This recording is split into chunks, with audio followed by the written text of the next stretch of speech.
દરેક દર્શક મિત્રોને નમો નારાયણ, સાથે સાથે ભારત માતા કી જય। આજે આપણે એવી એક જગ્યા ઉપર આવ્યા છીએ કે એ જગ્યા ઉપર માનવ સેવા જે રૂપમાં થઈ રહી છે અને જે રૂપમાં અત્યારે માનવ સેવાનો લાભ આખા આપણા સૌરાષ્ટ્ર અને ગુજરાતના લોકો જે રીતે લઈ રહ્યા છે એ લાભ અહીંયા ઊભો થાય એને માટેની જે કોઈ પ્રેરણા પ્રવાહ તરીકેની એક વિભૂતિ છે એ વિભૂતિ એટલે આદરણીય સ્વામીજી શ્રી નિર્દોષાનંદ સ્વામીજી। મારું નામ બાબુભાઈ રાજપરા, પણ મને BL રાજપરાથી ઓળખાવ છું। આ સંસ્થાનો સ્થાપક ટ્રસ્ટી છું અને મારું વતન ઢસા ગામ છે, પણ શરૂઆતથી હોસ્પિટલ બાંધકામ કર્યુંથી માંડીને આજ સુધી નિયમિત જવાબદારીમાં આ હોસ્પિટલના સંચાલનની જવાબદારીમાં નિભાવું છું। તમે શરૂઆતથી જ્યારે આ સંસ્થા સાથે જોડાયેલા છો ત્યારે હું એવું માનું કે આ વિચાર જ્યારે ઊભો થયો છે ત્યારે પણ તમે એ વિચારની સાથે હશો, તો આ વિચાર ક્યાંથી ઊભો થયો અને ઊભા થયેલા વિચારને કેવી રીતે આવું એક મૂર્ત સ્વરૂપ આપવામાં તમે સફળ રહ્યા, એની જે કાંઈ ઘટનાઓ અને પ્રવાહ જે હોય એનાથી દર્શકોને માહિતગાર કરો। સદગુરુદેવ સ્વામી નિર્દોષાનંદ સરસ્વતીજી મહારાજ કે જેના બાળપણથી હું એના સાનિધ્યમાં હતો, સ્વામી નિર્દોષાનંદ સરસ્વતીજી મહારાજ લગભગ સમગ્ર સૌરાષ્ટ્રનો પગપાળા પ્રવાસ કરી અને ગામડે ગામડે વ્યસન મુક્તિનું અભિયાન, ગામડે ગામડે લોકોને સનાતન ધર્મથી નજીક લાવવા માટેના પ્રયાસો અને ટોટલી માનવ જાતના કલ્યાણ માટેને પોતાની જિંદગી ઘસી નાખી। ત્યારે સ્વામી નિર્દોષાનંદ સરસ્વતીજી મહારાજને એવો વિચાર આવ્યો કે ગરીબ માણસો પૈસાના અભાવે સારવાર લીધા વગર મોતના મુખમાં ધકેલાઈ જાય છે, આવા દર્દીઓ માટે એવી એક હોસ્પિટલ બનાવો કે જેમાં તદ્દન નિઃશુલ્ક દર્દીઓને સારવાર થઈ શકે। આ વિચાર સ્વામીજીને ઢસા અમારા આશ્રમની અંદર શિવરાત્રી ઉત્સવ વખતે સ્વામી નિર્દોષાનંદ સરસ્વતીજી મહારાજને આ વિચાર આવ્યો અને ત્યાં પોતાનો સંકલ્પ જાહેર કર્યો 2005માં કે આવી હોસ્પિટલ બનાવો અને આમાં આ રીતે કાર્યરત કરવાની છે। હવે પ્રથમથી જ એને એવો સંકલ્પ હતો કે આ હોસ્પિટલમાં ટ્રસ્ટીઓએ પણ ક્યારેય કોઈ પાઈ પૈસો લેવા માટે લાંબો હાથ કરવાનો નહીં અને હોસ્પિટલ બનાવવાનો પડકારરૂપ કામગીરી જવાબદારી સોંપી। એમાં 8 ટ્રસ્ટીઓ સ્વામીજીએ જે બનાવ્યા એમાં મને એને જવાબદારી સોંપી। મને પહેલેથી મારી ઉપર વિશ્વાસ હતો એટલે પહેલેથી નાણાકીય જવાબદારી તમારે નિભાવવાની છે અને વહીવટને કરવાનો છે એ કન્ડિશન સાથે મને આ જવાબદારી સોંપવામાં આવી છે। આ 2005માં ગુરુજીને પ્રજાના હિત માટે તદ્દન નિઃશુલ્ક સારવાર માટેનો વિચાર ઢસામાં આશ્રમમાં આવ્યો। એક નિસ્પૃહ સંતના વિશ્વાસપાત્ર વહીવટકર્તા તરીકે તમે અહીંયા કામ કરો છો, તો આ હોસ્પિટલનો શુભારંભ, તમારો વિચાર, સ્વામીજીનો આદેશ અને પછી જ્યારે શુભારંભ તમે કર્યો તો એ શુભારંભમાં પણ તમે સ્ટ્રક્ચર ઊભું કર્યું, ત્યાર પછી હોસ્પિટલ આપણી શરૂ થઈ હોય તો શરૂ થયેલી હોસ્પિટલ આપણી ખરેખર ક્યારથી? અને 2005ની અંદર ગુરુજીએ સ્વામીજીએ આ વિચાર રજૂ કર્યો। 2005માં સ્વામી નિર્દોષાનંદ માનવ સેવા ટ્રસ્ટ નામનું ટ્રસ્ટ બનાવવામાં આવ્યું, રજીસ્ટ્રેશન કરવામાં આવ્યું। 2005ની અંદર આ હોસ્પિટલનું ખાતમુહૂર્ત કરવામાં આવ્યું અને એ વખતે આપણા બાજુના જ ગામના ધારુકાના વતની માનનીય શ્રી જીવરાજભાઈ સુરાણી કે જેને જીવરાજભાઈ ધારુકા તરીકે આપણે ઓળખીએ છીએ અને બહુ મોટા ડાયમંડ ઉદ્યોગપતિ છે, એવા જીવરાજભાઈ ના કર કમળો દ્વારા ગુરુજીએ આજ્ઞા કરી કે તમારા હસ્તે આનું ખાતમુહૂર્ત કરવાનું છે। આ હોસ્પિટલનું ખાતમુહૂર્ત જીવરાજભાઈ સુરાણી ધારુકાવાળાના હસ્તે ગુરુજીની આજ્ઞા અનુસાર થયું અને ગુરુજીએ એમને જ્યારે જ્યારે જે જવાબદારી સોંપી છે હોસ્પિટલ માટે ઉપયોગી થવાની, પોતે આ દાન આપ્યું છે અને અમને આ હોસ્પિટલ માટે કાયમી પૂરેપૂરા ઉપયોગી થયા છે। એવા જીવરાજભાઈને હાથે આનું ખાતમુહૂર્ત 2005માં કરવામાં આવ્યું। શરૂઆત 2005થી આપણે સમજીએ તો અત્યાર સુધીમાં આપણી આ સંસ્થામાં દર્દી તરીકે કેટલાક લોકોએ લાભ લીધો હશે? 2011 ની અંદર આ હોસ્પિટલ કાર્યરત થઈ. બરાબર. કારણ કે આપણી પાસે પૈસા નહોતા. ગુરુજી અમને ટ્રસ્ટીઓને બંધનમાં લઈ લીધા હતા. કોઈ પાસે દાન માટે લાંબો હાથ કરવાનો નહીં અને તમારે હોસ્પિટલ ઊભી કરવાની છે. એક અમારા ટ્રસ્ટીઓ માટે પડકારરૂપ કામ હતું. પરંતુ સેવક સમુદાય દ્વારા દાન આવતું ગયું અને 5 વર્ષે આપણે આ હોસ્પિટલનું બિલ્ડિંગ પૂરું થયું. કારણ કે આપણી પાસે પૈસા હતા નહીં, બેંકમાં ખાતું હતું નહીં, ગુરુજી તો લક્ષ્મીનો સ્પર્શ કરતા નહીં. એટલે આ કામ બિલ્ડિંગનું પૂરું થતા 5 વર્ષ પૂરા થયા અને 2011 થી આ હોસ્પિટલનો શુભારંભ જાન્યુઆરી 2011 થી કરવામાં આવ્યો. આજ સુધીમાં સમગ્ર ગુજરાતભરના દર્દીઓ અને લાગુ રાજ્યના દર્દીઓ આજ સુધીની અંદર 29 લાખ દર્દીઓએ આ ઓપીડીની સારવાર લીધી છે. 89,000 થી વધારે સફળ સર્જરી ઓપરેશનો કરવામાં આવ્યા છે. અહીં લેબોરેટરી, એક્સરે, સોનોગ્રાફી વગેરે વિભાગમાં 13 લાખ દર્દીઓ લાભ લીધેલો છે. એટલે આપણે એવું માનીએ લોકો કે ભાઈ અહીંયા નજીકના વિસ્તારના દર્દીઓ લાભ લેતા હોય છે, એવું નથી. પણ અહીંયા કોઈ પણ ગુજરાતના જિલ્લાના દર્દીઓ આવે છે અને લાગુ રાજ્યના દર્દીઓ બહુ સારી રીતે સારવાર મેળવીને સુખદ સંતોષ પ્રાપ્ત કરીને જાય છે. હવે જ્યારે આટલી બધી વિશાળ સંખ્યામાં દર્દીઓ આવતા હોય ત્યારે બધાના રોગ તો અલગ અલગ હોય, બધાની સારવારની જરૂરિયાત અલગ અલગ હોય, તો એ પ્રમાણે વિભાગો પણ નિભાવવા પડે આપણે. તો અત્યારે આપણે હોસ્પિટલમાં વિભાગો કેટલા કાર્યરત છે અને દરેક વિભાગોમાં વિભાગો દીઠ એકંદર જે કાંઈ સુવિધાની જરૂર પડતી હોય એમાંથી આપણે કેટલી સુવિધાઓ અત્યારે ઊભી કરી શક્યા છીએ અને કેટલીક સુવિધાઓ માટે આપણો સંઘર્ષ ચાલુ છે. તો એના વિશે પણ થોડીક માહિતી દર્શકોને આપો. આપણી હોસ્પિટલની અંદર આજે ગાયનેક વિભાગમાં 3 ડોક્ટરો લેપ્રોસ્કોપી સર્જરી કરે છે. ઓર્થોપેડિક સર્જન ફૂલ ટાઈમ છે. ENT સર્જન 2 ડોક્ટર છે. બાળકોના ડોક્ટર ફૂલ ટાઈમ છે. MD physician doctor full time છે. આંખ વિભાગમાં 2 છે. દાંત વિભાગમાં 3 ડોક્ટરો કાર્યરત છે. અને લગભગ પ્રાથમિક ઓપરેશનો માટેના બધી જ હાર્ટ અને કિડની સિવાયના સર્જરી અને સારવાર અહીંયા બધી ઉપલબ્ધ છે. આપણી હોસ્પિટલમાં ટોટલ એટલે 35 ડોક્ટરો કેમ્પસમાં રહીને કાર્યરત છે. કન્સલ્ટિંગ ડોક્ટરો અને મેડિકલ ઓફિસર થઈને આપણી આ હોસ્પિટલમાં 35 ડોક્ટરો કેમ્પસમાં રહીને કાર્યરત છે. અને વિઝિટિંગ ડોક્ટરો, સુપર સ્પેશિયાલિસ્ટ ડોક્ટર સુરતથી, અમદાવાદથી, રાજકોટથી, ભાવનગરથી વિવિધ રોગોના સુપર સ્પેશિયાલિસ્ટ ડોક્ટરો અહીંયા વિઝિટિંગમાં આવીને આપણા દર્દીઓને એના સેવાનો લાભ, એની સારવારનો લાભ મળે છે. આટલા બધા વિભાગો ચલાવો છો, આટલા બધા દર્દીઓની સેવા કરો છો, સાથે સાથે એમને માટે જમવાની પણ અહીંયા ભોજનની પણ વ્યવસ્થા છે દર્દી દેવો ભવના સિદ્ધાંત ઉપર. તો તમે દર્દીઓ પાસેથી આર્થિક વળતરના રૂપમાં શું લ્યો? કોઈ દર્દી પાસેથી કાંઈ તમે લ્યો છો કે ક્યારેય કાંઈ લેતા નથી? ગુરુજીની આજ્ઞા અનુસાર આ હોસ્પિટલની શરૂઆત જ એ રીતે કરવામાં આવી છે કે દર્દી પાસેથી આજે નહીં પણ ભવિષ્યમાં આ હોસ્પિટલ કાર્યરત ત્યાં સુધી પૈસો નહીં લેવો, એ કન્ડિશન સાથે અમને બંધનમાં લઈ લીધા છે. ગુરુજીએ છેલ્લે મહાપ્રસ્થાન કર્યું ત્યારે અમને ટ્રસ્ટીઓને વિશ્વાસમાં લીધો કે હું હો કે ન હો પણ આ હોસ્પિટલમાં દર્દીઓ માટે ક્યારે પણ એક પણ પૈસો લેવો નહીં.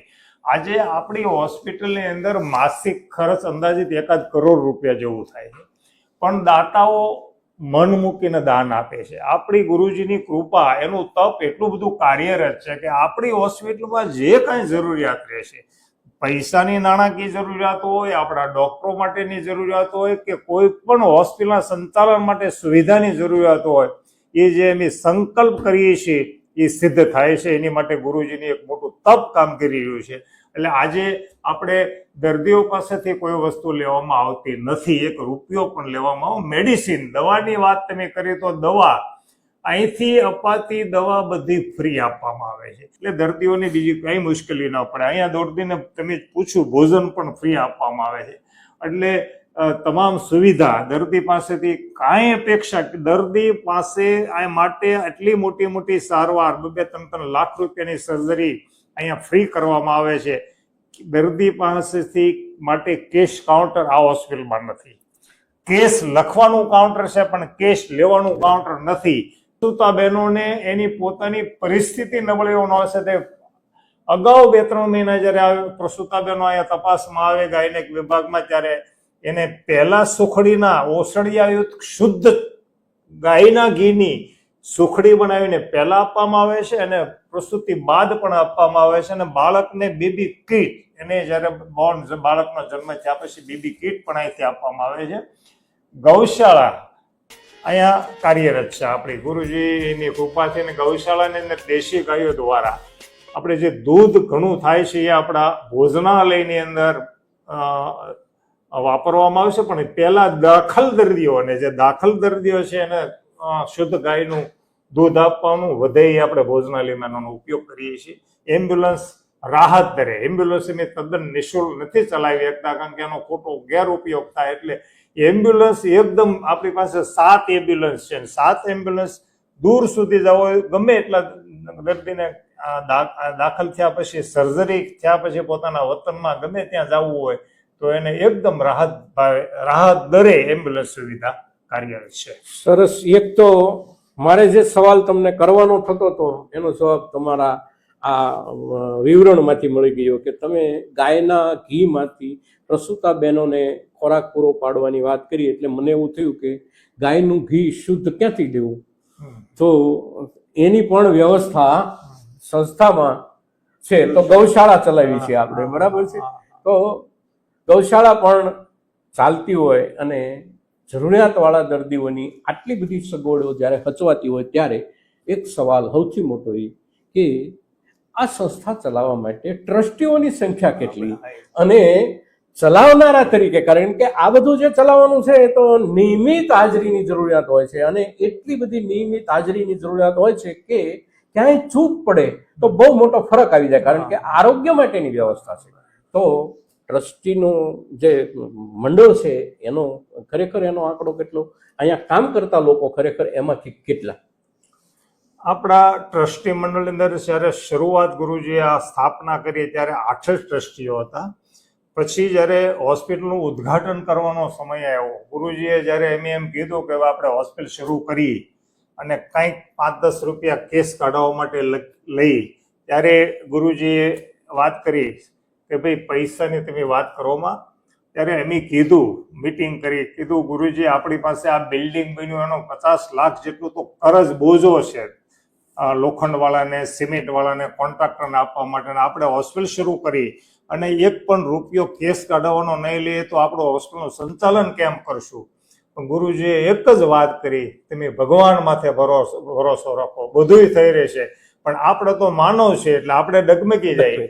પરંતુ ગુરુજીએ જ્યારે એવી વાત કરી કે તમે ભગવાન માથે ભરોસો રાખો, બધું જ થઈ છે, પરંતુ અમને એમ થયું કે હવે આપણે કોઈક સારા મોટા ટ્રસ્ટીઓ, અત્યારે અમારા ત્યારે 8 ટ્રસ્ટીઓ હતા, પણ મોટા આપણા આ વિસ્તારના, ખાસ તો ભાવનગર જિલ્લાના ડાયમંડ ઉદ્યોગપતિઓ, સૌથી પહેલા સુરતની અંદર જવાવાળા ભાવનગર જિલ્લા હતા, એમાં અહીંથી એ વખતે એની શરૂઆતને ઉદ્ઘાટન પહેલા ભાઈ ચીફ જીવરાજભાઈ ધારુકા સાહેબ તો પહેલેથી અમારી સાથે ટ્રસ્ટમાં હતા.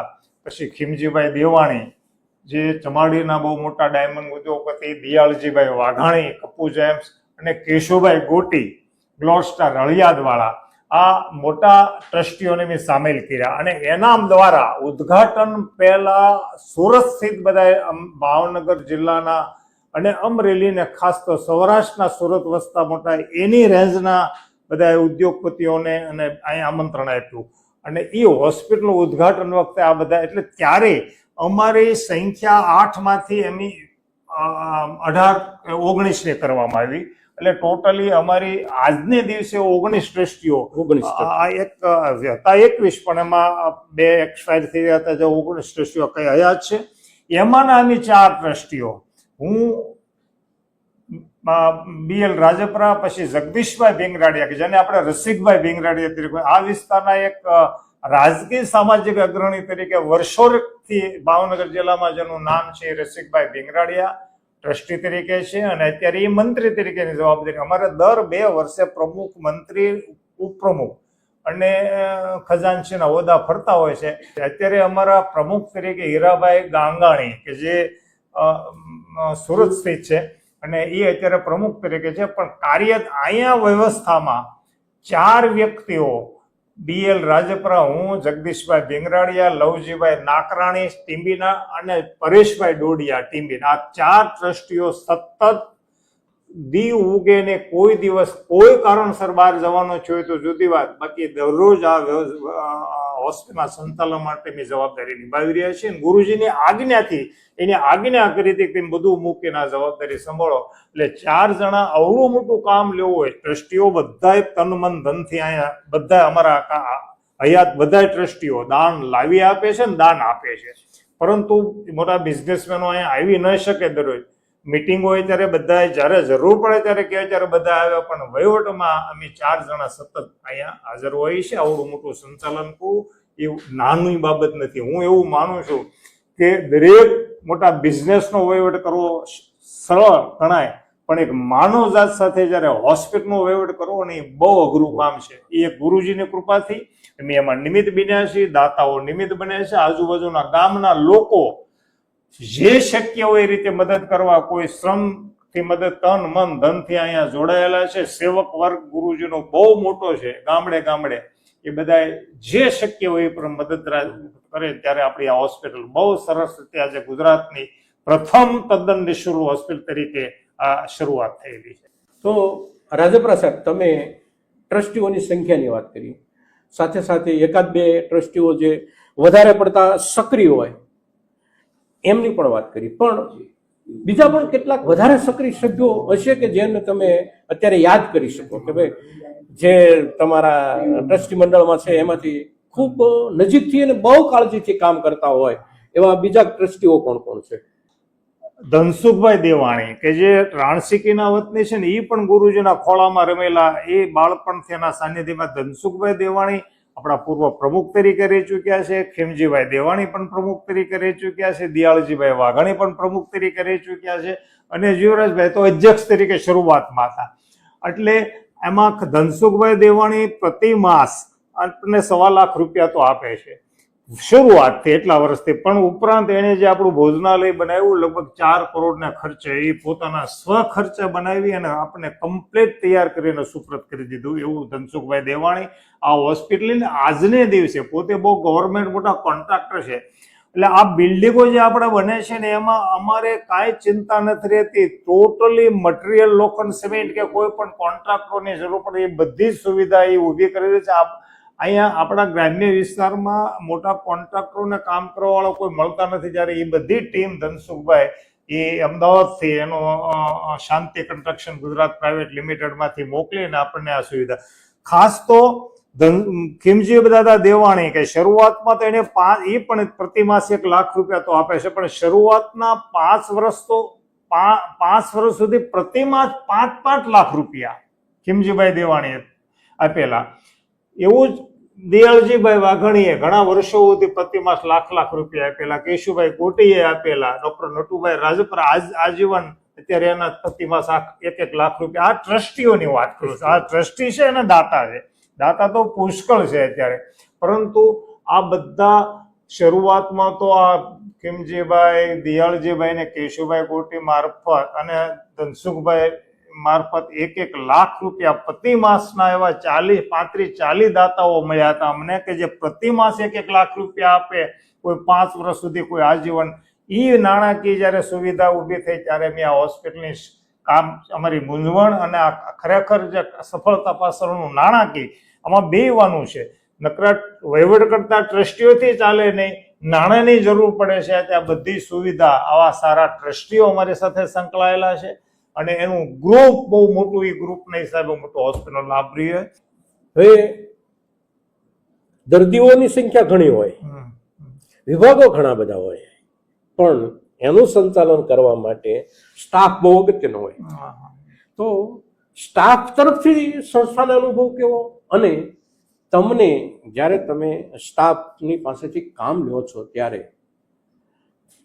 સ્ટાફની માનસિકતા તમને કેવી દેખાય છે? સેવાની ભાવનાની સાથે કેટલો સ્ટાફ કામ કરે છે? કેટલાકની સાથે તમારે કેટલો સંઘર્ષ કરવો પડે છે કામ લેવા માટે? સાથે સાથે અત્યારે એકંદર આપણી પાસે સ્ટાફ કેટલો છે એના વિશે પણ થોડીક માહિતી દર્શકોને આપો. આપણી હોસ્પિટલમાં આજે એટલી વિભાગો કાર્યરત હોય, એટલા દર્દીઓ દરરોજના 1200-1500 સુધી દર્દીઓની ઓપીડી હોય છે અને એટલા ઓપરેશનો હોય, ત્યારે આપણે સ્ટાફની પૂરી જરૂરિયાત છે. આપણે આપણી હોસ્પિટલમાં અત્યારે 200 જેટલા કર્મયોગી, એમ કર્મચારી નથી કહેતા, ગુરુજીએ કર્મયોગી, અહીંયા ભલે સવેતન કામ કરતા હોય, સેવા આપતા હોય છે, પણ કર્મયોગી તરીકે આપણે 200 કર્મયોગી, જ્યારે ડોક્ટરો, medical officer, nursing, laboratory, x-ray, sonography વિભાગ, રસોડા વિભાગ અને સફાઈ કામદારો મળીને લગભગ 200 કર્મયોગી કાર્યરત છે. અમને બહુ સારો અનુભવ, ગુરુજીએ પહેલેથી કીધેલું છે કે દર્દીને દેવ તરીકે સ્વીકારો, દર્દી દેવો ભવ, જીવ સેવા ઇઝ શિવ સેવા, એ ગુરુજીના સિદ્ધાંતને એના નિયમને ધ્યાને રાખીને અમારા બધા જ ડોક્ટર મિત્રો, તમામ વિભાગના સ્ટાફ, અમારા મેનેજમેન્ટ સ્ટાફની અંદર, ઓફિસની અંદર 4 થી 5 વહીવટ કરતા છે, પ્રશાંત પંડ્યા એડમિટ અને એની નીચે પણ બધાએ બહુ નિષ્ઠાપૂર્વક ડોક્ટરો કામ કરે છે અને અમારા દરેક કર્મચારીઓ ખરેખર નિષ્ઠાપૂર્વક કામ કરે એનું અમે ક્યારેય એની ઉપર કોઈ આંગળી સીધી નહીં કે એવું આજ સુધીનું વ્યવસ્થિત રીતે સંચાલન કરી રહ્યા છે. અને અમને તો ગૌરવ એ વાતનું છે કે ડોક્ટરો આવડા મોટા મેજર ઓપરેશનો જે બહાર પ્રાઇવેટની અંદર 5-5 લાખ રૂપિયા કીધા હોય એવા મોટા ઓપરેશનો અહીંયા કરે, ત્યારે ડોક્ટરો, અમારા સર્જક, દરેક વિભાગના સર્જિકલ ડોક્ટરો એમ કહે છે કે અમે ગુરુજીનું નામ લઈ અને ત્રંબકનો જપ સ્મરણ કરી અને ઓપરેશનો કરીએ છીએ. આ ઓપરેશનો બધા સફળ થાય છે. અમને એક અનુભૂતિ, આની કરતાં સારી મોટી મોટી હોસ્પિટલોમાં અમે નોકરી કરી છે, સેવા આપી છે અને ફરજ બજાવી છે, પ્રેક્ટિસ કરી છે, પરંતુ અહીંયા ઇન્ફેક્શનનો રસીઓ બિલકુલ નહીવત છે. એની પાછળ કોઈ ઈશ્વરી શક્તિ કામ કરી છે, કોઈ અદૃશ્ય શક્તિ આની પાછળ કામ કરી છે, એવી અમને અનુભૂતિ થાય છે. એટલે આ રીતે તમારો સ્ટાફ નિષ્ઠા અને દર્દીઓ સાથે સહેજ પણ વર્તન ખરાબ કરતા નથી અને લગભગ ક્યારે એવો કિસ્સો બનતો નથી. દર્દીઓ તો ખરેખર બીમાર હોય એટલે એના મગજ તો ઘણીવાર ગમે એ બોલી જતા હોય છે, પણ અમારે દર્દીઓ અને સ્ટાફ અને અમારો ડોક્ટર મિત્રો દર્દી સાથેનું કોઈ પણ વર્તન ખરાબ કરતા નથી. હવે અત્યારે અહીં સુધી આપણે પહોંચ્યા. હવે આગળના દિવસોમાં અત્યારે જે કાંઈ દર્દીઓનો ધસારો હોય આપણે ત્યાં, અને જેવા પ્રકારના રોગ વધારે દેખાતા હોય, તો એને ધ્યાનમાં લઈને આગળના સમય માટે હોસ્પિટલના કરતા હર્તા તરીકે અને એક વિઝનરી તરીકે તમારી પાસે આગળના દિવસો માટેનો પણ કોઈને કોઈ રોડમેપ હશે, તો નવા વિભાગો શરૂ કરવાની જરૂરિયાતો હોય અને એમાંથી કેટલા તમે નજીકમાં શરૂ કરી શકો એમ હોય, શેને માટે સંઘર્ષ કરવો પડે એમ હોય? કારણ કે આ બધું ચલાવવું છે તો ઘણી વખત મારી જાણ પ્રમાણે હોસ્પિટલમાં ક્યારેક તંત્ર સાથે પણ આપણે જોડાવવું પડતું હોય, એની કેટલીક પરમિશન લેવાની થતી હોય, આવું બધું રહેતું હોય. તો એમાં આગળના દિવસોમાં નવા રોડમેપ પ્રમાણે જરૂરિયાત કેવી અને એમાં નવું શું શું કરી શકશો તમે, અને કેટલા સમય દરમિયાન વિશેષ સુવિધાઓ દર્દીઓને આપી શકો એવું તમને લાગતું હોય? એવું આપણી હોસ્પિટલમાં મેં તમને જે વાત કરી એટલા વિભાગો અત્યારે કાર્યરત સૌ સુવ્યવસ્થિત રીતે છે, પરંતુ આપણી આ બિલ્ડિંગ જ્યારે ઊભું હોસ્પિટલ કર્યું ત્યારે આપણને એમ લાગતું હતું આ બિલ્ડિંગ બહુ મોટું થશે. આજે આ હોસ્પિટલની અંદર આપણે ઊભા રહેવાની જગ્યા નથી દર્દીઓને, એટલું કન્જેસ્ટેડ. આપણે નવા વિભાગો શરૂ કરવો હોય તો આમાં કરી શકીએ નહીં, એટલા માટે બાજુમાં હોસ્પિટલ લાગુ જ એક જ બિલ્ડિંગ થઈ જાય એવું નવું 7 માળનું બિલ્ડિંગ ઊભું થઈ રહ્યું છે બાજુમાં. એ બિલ્ડિંગની અંદર આપણે નવા કિડની વિભાગ, ડાયાલિસિસ સેન્ટર, અહીંથી ગાયનેક વિભાગ ત્યાં સુવ્યવસ્થિત ત્યાં ટ્રાન્સફર કરશું, બાળકોનો વિભાગ ત્યાં આવી જશે, ભવિષ્યની અંદર કેન્સર વિભાગ કરવાની અમારી ઓપ્પો વિભાગ, એથી આગળ જઈ અને જો કોઈ કાર્ડિયાક વિભાગ મળે ડૉક્ટર હાર્ટના માટે તો અમે કેથલેબ એટલે હૃદય હાર્ટની સર્જરી સારવાર થાય, કિડનીની સારવાર થાય એવા વિભાગો શરૂ કરવા માટે એની બાજુમાં નવું બિલ્ડિંગ 1 વર્ષની અંદર પૂરું થઈ જશે.